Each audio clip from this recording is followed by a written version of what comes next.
الطفلة الصغيرة دي متدلعة جدا، الأكل مش عاجبها رميته في الأرض، فالأم بدل ما تقول لها حرام قالت لها ولا يهمك وهجيب لك أكل أحسن منه.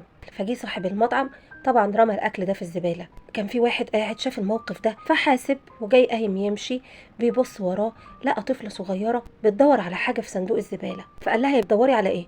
قالت له: أنا بجمع أزايز بلاستيك، سبت الشوال هنا وفيه الفلوس ورحت أشرب، رجعت ما لقيتش الفلوس دي هي اللي باكل منها أنا وجدي. قال لها: ضاع منك كام؟ قالت له: ضاع مني 20. فقال لها: طيب انا هدور معاكي. طلع فلوس من جيبه وعمل نفسه انه لقى الفلوس، فقال للبنت: خدي الفلوس اهي لقيتها. قالت له: دي مش فلوسي، انا اللي ضايع مني 4 ورقات ب5، مش ورقتين ب10. ممكن اطلب منك طلب؟ انت معتمد على الفلوس دي اشتري بيها اكل، ممكن تطلب من صاحب المطعم الاكل اللي اترمى في الزباله؟ انا عارفه ان الموقف محرج ليك، بس لو انت مكسوف ممكن تقوله ان انت عاوزه علشان تاكله للكلاب بتاعتك.